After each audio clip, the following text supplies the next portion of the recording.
Your boy Maniac finally found some tires. Ain't they pretty? Even come with spacers so it can't shake too bad or anything. My brother was right. You can get them cheaper from a big store, but you won't find the right size or enough of them at the other ones. But look at that. We got no flat tires. Praise the Lord.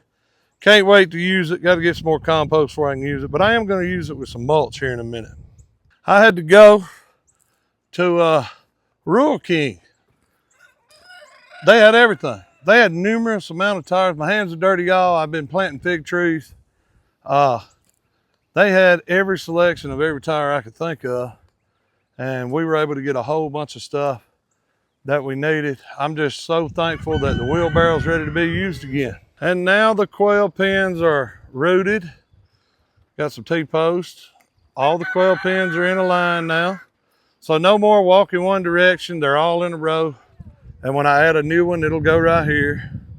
And then the other one will go down here once I move that chicken tractor.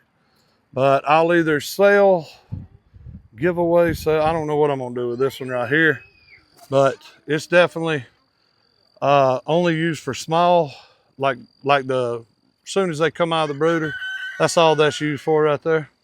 Y'all, I would advise every one of y'all, you're gonna need a brooder pen. If you raise a lot of chicks, you're definitely gonna need a lot of pens, but you definitely need one designated for small birds. You can do them into teenagers like we do, and then back into the big hatch. You know, this is where our egg layers go. So when we're gonna eat them, they stay in this pen. When you first bring them out, they're in this pen. But I have this cage right here to airlift. I have another cage to finish, and it'll be airlifted. And that'll be that. It's fixing to rain, but I was gonna retill my garden right here that I told y'all I was gonna make it even wider and even bigger. Well, here it is, way up there at the rabbits, all the way down there. So that is gonna have to wait because I don't want to till it in and then the rain's just gonna mess it up, and it's gonna hold more water. The more I till it, the worse it's gonna get. So I'll just wait, see how much grass seed didn't die, you know, the cover that was on there, the grass. So whatever doesn't die, I'll make one more pass before I make my rows, and then I will add the that big black beautiful stuff right there. So my wife has been planting her cabbages in her little hobby garden here, and she's got it looking pretty. It's got all its compost. She's got beets and carrots and potatoes, turnip greens that have went to seed she's gonna get, and then she's gonna plant something else. So she'll probably plant more turnip greens, to tell you the truth. She's got to plant beans and peas in here. What else you want to plant? I want to do cucumbers. Cucumbers.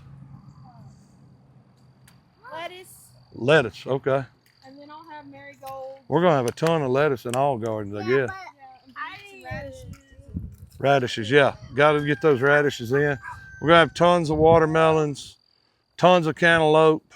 So that's the reason that we need definitely more gardens like Watermelon Valley over there.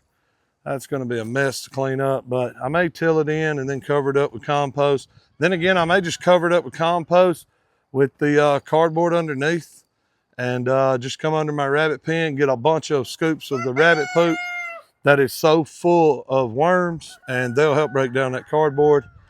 And possibly I'll put new cardboard over it, but if I can get enough compost, get the plants growing, and then put some mulch out there, it may help me out doing that. But Gerald Paul's over here trying to get my attention, but we ain't got time for that right now. We got so much to do. Boy Atlas here, he's back at home. I had to go get a really thick cable to put him on because he's an escape artist.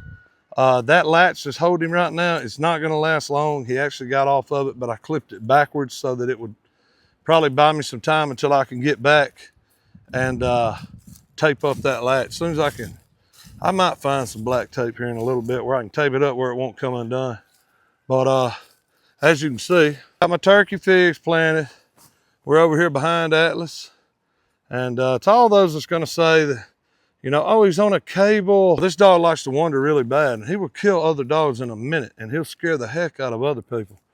I got to keep him here until I get my fences put up that we have every intention of putting up hopefully this year, because it's been a long time coming. We're going to get it done.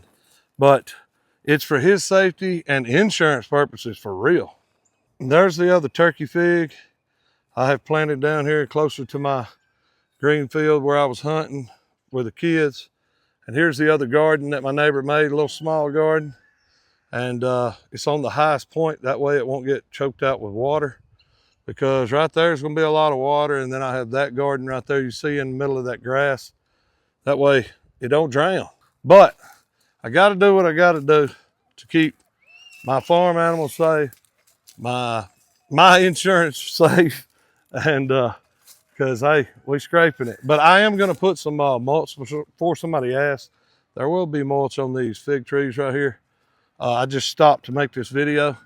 And my wife is like, hey, it's fixing to rain. Y'all look at these clouds. It's fixing to rain. It's fixing to rain. But as you see, I got the mulch close to it. And now I got a wheelbarrow that rolls, y'all. It rolls. So I'm so thankful for that. And we'll get it going.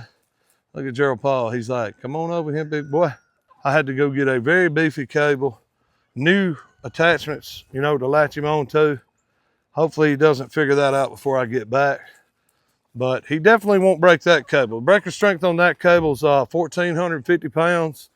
The biggest one my wife could find was 350 to 400 pounds. He snaps it. The last one we bought was 750 pounds. He snapped it. That was this one that just broke last night or this morning. But when we woke up this morning, Alita is hollering, Atlas is loose, Atlas is loose. But this time he stayed around the house. He never really left, but he stayed around us, but I'm sure he visited the neighbors. He also found a huge pile of manure to roll in so that your boy Maniac could mess with it. So that's also another reason for cables. I don't like him rolling around in manure because, boy, is he loud right now. But he'll be playing in the rain here in a little bit, and it'll wash him off real good. If it don't, I'm going to bathe him. They'll bathe him while I'm gone, one or the other. But Miss Alita's trying to get all this in the ground before the rain happens. But we actually have a lot of flowers that we're going to plant. Hopefully some people may want some cut flowers. I mean, it may be a bust. I don't know. We're going to have one beautiful garden with a whole bunch of flowers if not. So either way, it's going to bring in the butterflies, the good insects. It's going to bring in the honeybees. I mean, come on with it. They'll help our fruit trees. Mikayla's messing with my little boy Maddox. Mikayla, leave him alone. Get away from him. But yeah, I'm trying to figure out what I need to do. I have a ton of doves flying in there right now because they're looking for, ooh, what did he just plant? And I haven't planted anything. Because every time I'm off work, it rains, y'all. But as you can hear, Maddox is not liking Mikayla sitting in the wagon with him. He is not game for that. My back is killing me, but I mean, the show must go on. The work never stops. So that's that. And we really hated, we missed church, but it was so hard to find a place that had the right size cable and some links to put it on. And yeah, it's been a busy morning. And I'm gonna have to go to bed here in a little bit. So I appreciate y'all watching this very long, boring video, I guess. I'm your boy Maniac. We out.